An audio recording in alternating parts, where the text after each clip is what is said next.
Bonjour Monique Tabat, vous êtes porte-parole de Lutte ouvrière. Moi je suis tout à fait solidaire de ce mouvement des pompiers comme de celui des personnels soignants, parce que cette obligation vaccinale, c'est une attaque. C'est une réelle attaque contre les travailleurs.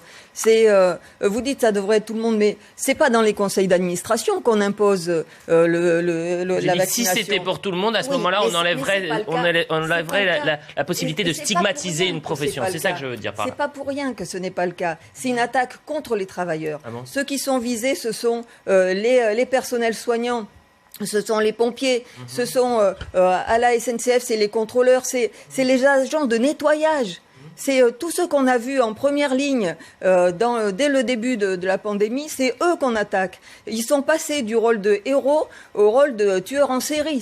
Monique Tabat, quelle est la première maladie nosocomiale aujourd'hui en France ? Pardon ? Quelle est la première maladie nosocomiale en France ? Il y en a eu tout le temps. Et s'il y a des maladies nosocomiales, c'est parce que les moyens ils n'y sont pas dans l'hôpital. Là, les 20 dernières années, il y a eu 100 000 lits supprimés. Donc tous les gouvernements, de droite, de gauche, tous, ils ont supprimé, ils ont diminué les moyens de l'hôpital. Et maintenant, il vient de dire que ce sont les soignants qui sont responsables s'il y a des morts, mais de qui on se moque. C'est une attaque contre les travailleurs, et c'est ça que moi je dénonce. Othman Nasrou, je rappelle que vous êtes président LR de la région Île-de-France.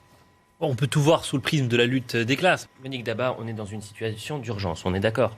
C'est-à-dire que l'épidémie est en train de se propager sur notre territoire. Que propose Lutte ouvrière pour régler très rapidement, en tous les cas tenter d'endiguer ce phénomène ? D'enlever les décisions à ceux qui décident aujourd'hui. Ceux qui décident aujourd'hui, c'est ceux qui représentent, parce que c'est justement en parlant de lutte de classe qu'on comprend ce qui se passe. Ceux qui prennent les décisions aujourd'hui, c'est ceux qui représentent les grands actionnaires, ceux qui représentent les Pfizer, les Moderna, ceux qui décident d'augmenter qu'est-ce que vous proposez pour enrayer l'épidémie ? Que proposez-vous pour enrayer l'épidémie ? C'est aussi simple que ça. Dans les hôpitaux, c'était les infirmières, le personnel soignant qui décidaient, qui faisaient les choix. On n'en serait pas là aujourd'hui. Parce que justement, on n'aurait pas diminué les moyens, on serait capable de soigner les gens. Là, parce qu'il n'y a plus ces moyens-là, on ne peut pas. Des moyens, c'est sur le long terme, on est bien d'accord, Monique Tabat ? Moyens, pardon ? C'est sur le long terme, sur le moyen terme, mais là, sur le court terme, dans l'urgence. Vous ne faites rien, on laisse. Mais une fois que les capitalistes nous ont envoyés dans le mur, on dit qu'est-ce que vous feriez pour trouver une solution ? Non, justement, c'est là quand on dit que ce sont ces travailleurs-là qui peuvent être responsables des morts, etc. D'abord, ce sont les Pfizer, les Moderna qui augmentent les prix des vaccins et qui privent les pays pauvres encore plus de l'accès à la vaccination. Et vous continuerez dans les journaux à compter les millions de morts les uns derrière les autres tant que ces gens-là prendront les décisions. Moi, je pense que c'est les travailleurs qui doivent diriger la société et que ça changerait tout. Alors évidemment, dans la seconde, dans la minute, ça va pas se faire. Mais de toute façon, rien va se faire de bien dans la minute et dans la seconde. Si c'est une question de lutte de classe, Macron, c'est contre les travailleurs qui prend ces décisions. Moi, je vous demande de proposer des mesures sanitaires, vous me parlez de mesures politiques, ça n'a pas de sens. Mais parce que Othman Nasrou, s'il vous plaît. Laissez parler aussi Othman Nasrou. Alors, je veux qu'on vienne à cette déclaration d'Emmanuel Macron, qui a accordé une interview à Paris Match, particulièrement rude contre les antipasses, anti-vax. Est-ce que les antipasses, anti-vax ne sont pas sérieux, tout simplement ?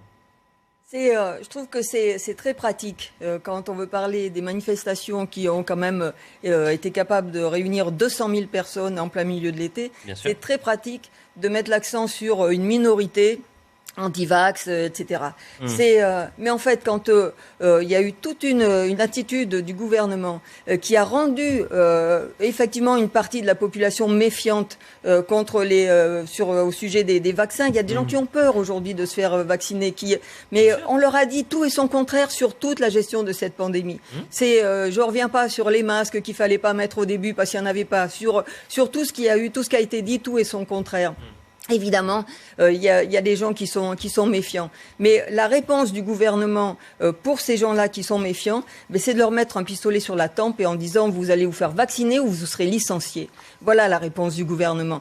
C'est pas avec ça qu'on arrivera à les convaincre. Et que tous ceux qui sont dans la rue et qui sont bien plus nombreux, y compris à être vaccinés et à défiler dans la rue parce que c'est contre l'obligation qui défile, ils ont raison de le faire. Mais vous condamnez les violences et les plus radicaux. Par exemple, ceux qui s'en prennent à Montpellier à un pauvre pharmacien qui fait juste son boulot en testant des personnes et qui se fait insulter de collabo. J'espère que Lutte ouvrière condamne ces actes.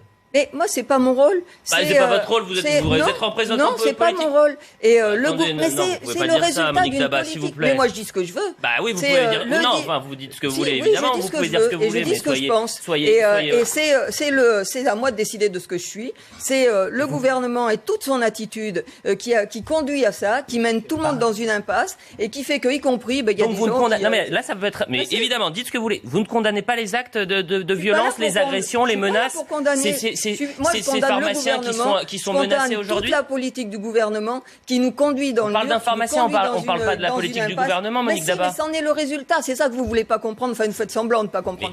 Mais il nous emmène dans le mur. Et il y a des gens, effectivement, que ça énerve. Il y en a que ça. Vous avez des pharmaciens qui sont menacés. Vous condamnez même pas ces actes, madame. Excusez-moi, franchement. Je ne condamne rien. Je suis pas là pour ça. Je condamne la politique du gouvernement et celle des laboratoires pharmaceutiques qui, justement, empêchent que le plus grand nombre.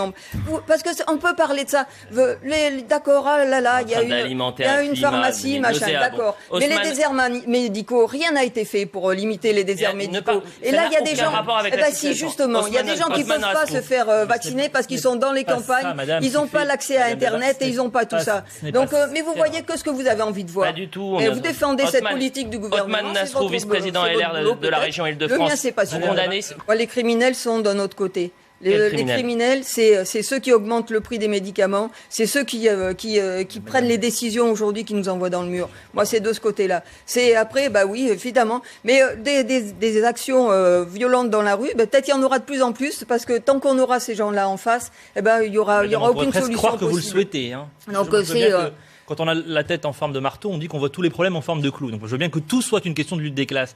Mais enfin, il n'y a que comme ça qu'on comprend la société. Il n'y a que justement en comprenant que c'est les grands capitalistes qui décident et qu'aujourd'hui les politiques sont complètement les valets de ces gens-là. C'est eux qui décident et qui imposent leur loi. En tous les cas, en 20 minutes, vous n'avez pas proposé une seule solution pour essayer d'endiguer cette épidémie en situation je parle de situation de mesures d'urgence. Merci à tous les deux. Merci Monique Daba. Je rappelle que vous êtes porte-parole de Lutte ouvrière.